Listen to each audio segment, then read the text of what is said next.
देख रहे हैं एफएम न्यूज और मैं हूं स्वाति चौरसिया और बहुत स्वागत है आपका हमारे इस खास बुलेटिन में। दिल्ली में प्रदूषण के चलते हालात खराब होते जा रहे हैं। कल सुप्रीम कोर्ट ने प्रदूषण को लेकर केंद्र सरकार को फटकार लगाई थी और प्रदूषण को काबू करने के लिए इमरजेंसी प्लान्स बताने को कहा था। इसके बाद शाम को दिल्ली के मुख्यमंत्री अरविंद केजरीवाल ने आंशिक लॉकडाउन लगा दिया। दिल्ली में लॉकडाउन लगाने की संभावना से इनकार नहीं किया जा सकता। अभी इसका प्रस्ताव सुप्रीम कोर्ट के सामने रखा जाएगा। सोमवार से 1 सप्ताह के लिए स्कूल बंद रहेंगे ताकि बच्चों को प्रदूषित हवा में सांस ना लेनी पड़े। 14 से 17 नवंबर के बीच निर्माण गतिविधियों की अनुमति नहीं होगी। सरकारी कार्यालय 1 सप्ताह के लिए 100% क्षमता के साथ वर्क फ्रॉम होम संचालित होंगे।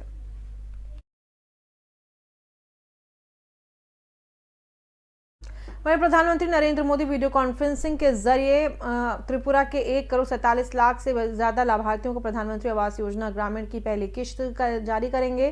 प्रधानमंत्री कार्यालय की ओर से जारी एक बयान में कहा गया कि इस अवसर पर इन लाभार्थियों के बैंक खातों में सीधे 700 करोड़ रुपए से भी अधिक जमा किए जाएंगे। त्रिपुरा की अनूठी भू जलवायु स्थिति को ध्यान में रखते हुए प्रधानमंत्री की पहल के बाद विशेष रूप से इस राज्य के लिए कच्चे घर की परिभाषा बदल दी जाएगी। जिसके मद्देनजर कच्चे घरों में रहने वाले इतनी बड़ी संख्या में लाभार्थी पक्का घर बनाने के लिए सक्षम हो जाएंगे।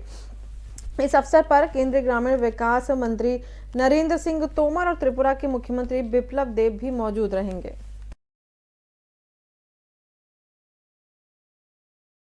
महाराष्ट्र के ठाणे जिले के भिवंडी की एक अदालत ने कांग्रेस नेता राहुल गांधी को पेशी से छूट देते हुए सुनवाई के लिए 29 जनवरी तक का समय तय किया। आरएस के नए प्रधान पदाधिकारी के मुकदमा दर्ज किया गया। आरएसएस के स्थानीय पदाधिकारी की आपको बता दें के मामले में पदाधिकारी राजेश कुंते की ओर से कांग्रेस नेता के खिलाफ मानहानि का मुकदमा भी दर्ज किया गया है। आपको बता दें मामले में संयुक्त सिविल जज और जेएमएफसी भिवंडी जेवी पालीवाल की अदालत अगली सुनवाई सुनवाई जनवरी में करेगी। कांग्रेस नेता के वकील नारायण अय्यर ने अदालत से कहा कि कुछ कारणों से उनके मुवक्किल अदालत के समक्ष उपस्थित रहने के में असमर्थ थे, इसलिए उन्हें पेशी से छूट दी जाए। बता दें कि भिवंडी में एक राजनीतिक रैली के दौरान गांधी ने राष्ट्रीय स्वयंसेवक संघ के बारे में अपमानजनक टिप्पणी की थी।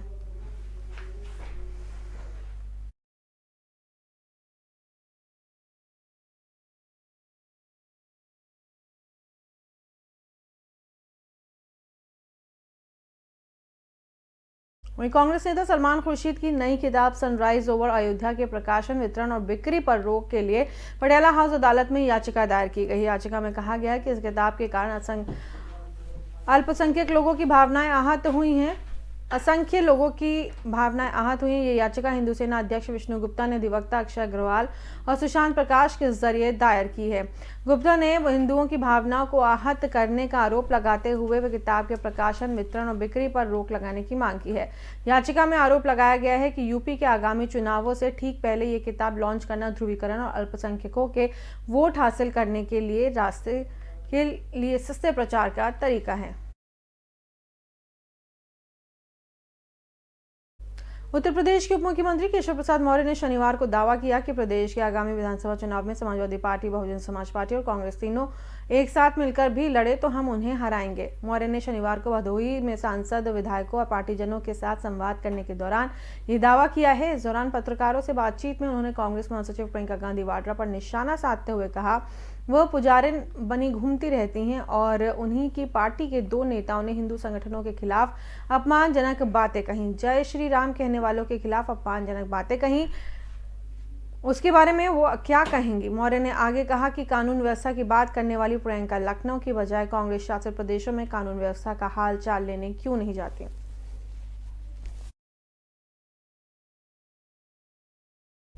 और यहाँ रुकेंगे एक छोटे से ब्रेक के लिए।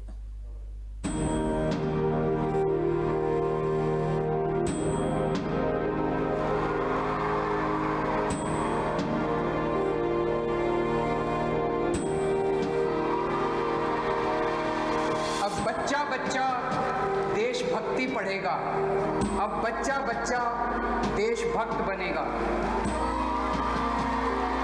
दिल्ली के स्कूलों में हमने देशभक्ति पाठ्यक्रम पढ़ाना शुरू किया है। जब हर बच्चा भारत माँ का वीर सपूत बनेगा, तभी बनेगा भगत सिंह के सपनों का भारत, तभी बनेगा बाबा साहब के सपनों का भारत। भारत माता की जय हिंद, जय हिंद।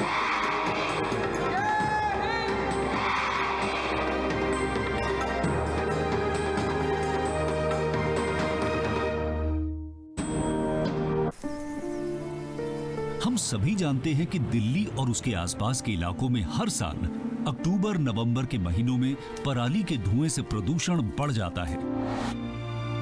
सर्दियों में पंजाब, हरियाणा और उत्तर प्रदेश में पराली के जलने वाले धुएं से दिल्ली के करोड़ों लोगों को सांस लेने में तकलीफ होती है।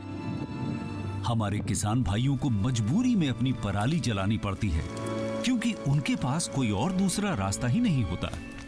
अब दिल्ली सरकार ने पराली से होने वाले प्रदूषण को खत्म करने के लिए एक ठोस कदम उठाया है। दिल्ली सरकार ने भारतीय कृषि अनुसंधान संस्थान पूसा द्वारा विकसित बायो डीकंपोजर तकनीक को दिल्ली में लागू कर दिया है। पूसा इंस्टीट्यूट के बायो डीकंपोजर तकनीक से पराली को गलाकर वहीं खाद में बदला जा सकता है। दिल्ली सरकार ने इस तकनीक को लागू कर दिया है और इसका सारा खर्च दिल्ली सरकार उठा रही है। और जब खेत में ही उस पराली का खाद बन जाएगा तो वो जमीन की उर्वरता भी बढ़ाएगा, मतलब किसानों की अगली फसल भी बढ़िया होगी। यही तो हमारे किसानों को चाहिए। और सबसे बड़ी बात, जब पराली नहीं जलेगी तो प्रदूषण भी नहीं होगा। इसमें सबका फायदा है। पहले हमें अपनी पराली जलानी पड़ती थी, लेकिन इस बार हमें ऐसा नहीं करना पड़ा। दिल्ली सरकार ने पराली को खाद में बदलने के लिए हमारे खेतों में ये छिड़काव करवाया है। ये बहुत ही आसान था और हमें तो बहुत फ़ायदा हुआ। ये पूरा काम दिल्ली सरकार ने खुद कराया है, हमें तो एक पैसा नहीं देना पड़ा और हमारी पराली यही खेत में ही खाद बन गई है और प्रदूषण भी नहीं हुआ। ये बहुत बढ़िया समाधान है। दिल्ली सरकार प्रदूषण को खत्म करने के लिए युद्ध स्तर पर तो काम कर ही रही है, साथ ही किसानों की सुविधाओं का भी पूरा ख्याल रखा जा रहा है। और ब्रेक के बाद एक बार फिर से आप सभी का स्वागत है। अगली खबर महाराष्ट्र से। महाराष्ट्र के अमरावती में बंद के दौरान हिंसा की घटनाओं के बाद कर्फ्यू लगा दिया गया है और इंटरनेट सेवाएं भी 3 दिनों तक बंद कर दी गई हैं। पुलिस ने बताया कि बीजेपी की ओर से कथित तौर पर बुलाए गए बंद के दौरान शनिवार सुबह उग्र भीड़ ने दुकानों पर पथराव किया है। त्रिपुरा में हुई सांप्रदायिक घटना के विरोध में अमरावती में मुस्लिम संगठनों द्वारा शुक्रवार को आयोजित रैली के दौरान हुए पथराव के विरोध में शनिवार को बंद का आह्वान किया गया था। इस मामले पर गृह मंत्रालय ने कहा कि महाराष्ट्र में हिंसा और आपत्तिजनक बयानबाजी की सूचना मिली है, जिसका उद्देश्य त्रिपुरा के बारे में फर्जी खबरों के आधार पर शांति और सद्भाव को बिगाड़ना है। मंत्रालय ने कहा यह बहुत चिंताजनक है और ये आग्रह किया जाता है कि हर कीमत पर शांति बनाए रखी जाए। गृह मंत्रालय ने स्पष्ट किया कि हाल के दिनों में त्रिपुरा में किसी भी मस्जिद के ढांचे को नुकसान पहुंचाने का कोई मामला सामने नहीं आया है। मंत्रालय ने कहा इन घटनाओं में किसी व्यक्ति के साधारण या गंभीर रूप से जख्मी होने अथवा बलात्कार या मौत की कोई शिकायत नहीं मिली है, जैसा कि कुछ सोशल मीडिया पोस्ट्स में आरोप लगाए गए हैं।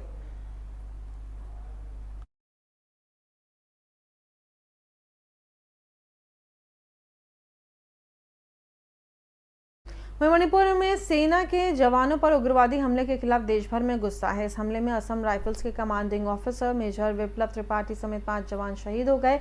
यही नहीं, उग्रवादियों ने मेजर विप्लव के साथ मौजूद उनकी पत्नी और 8 साल के मासूम बेटे को भी गोलियों से छलनी कर दिया। इस हमले की जिम्मेदारी उग्रवादी संगठन पीपल्स लिबरेशन आर्मी और मणिपुर नागा पीपल्स फ्रंट ने ली है। म्यांमार से सटे मणिपुर के चूरा चांदपुर जिले में 46 असम राइफल्स के कमांडिंग ऑफिसर कर्नल विप्लव त्रिपाठी के काफिले पर उस वक्त घात लगाकर हमला किया गया। वहीं इस हमले को लेकर राष्ट्रपति रामनाथ कोविंद, प्रधानमंत्री मोदी, गृह मंत्री अमित शाह और रक्षा मंत्री राजनाथ सिंह समेत तमाम राजनेताओं ने घटना पर गहरा शोक जताया है।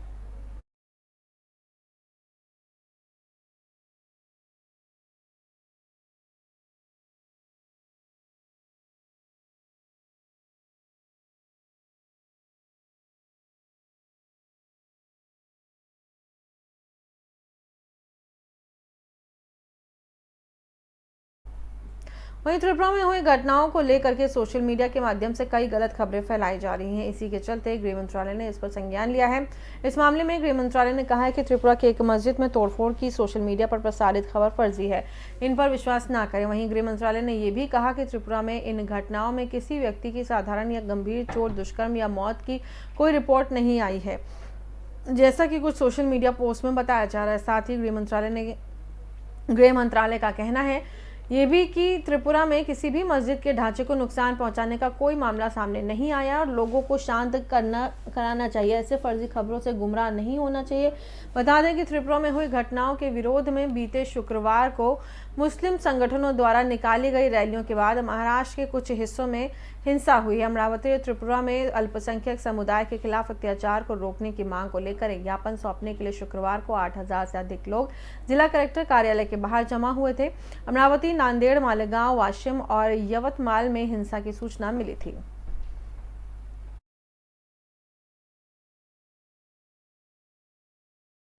वहीं सरकारी तेल कंपनियों की तरफ से दिवाली के 10 दिन बीत जाने के बाद भी पेट्रोल डीजल की कीमतों में कोई बदलाव नहीं हुआ है।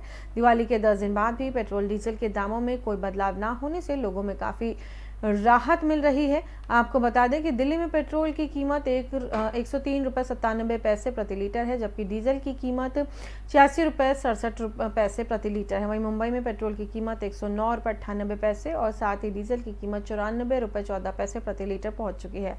कोलकाता में पेट्रोल का दाम 104 रुपये 67 पैसे प्रति लीटर है, जबकि डीजल का दाम बता दें तकरीबन 90 रुपये प्रति लीटर पहुंच गया है। वहीं चेन्नई में भी पेट्रोल 101 रुपये 40 पैसे प्रति लीटर है, तो डीजल 91 रुपये 43 पैसे प्रति लीटर है।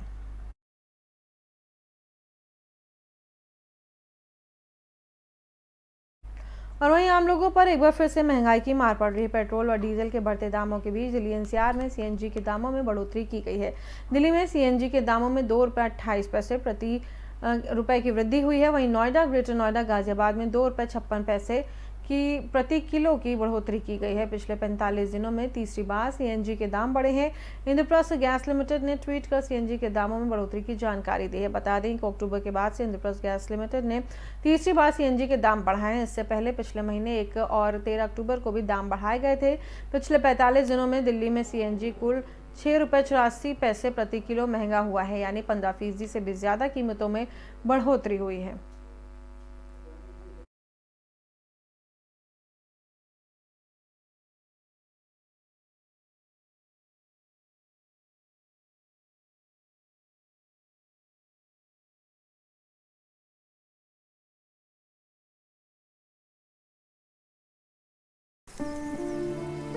हम सभी जानते हैं कि दिल्ली और उसके आसपास के इलाकों में हर साल अक्टूबर नवंबर के महीनों में पराली के धुएं से प्रदूषण बढ़ जाता है।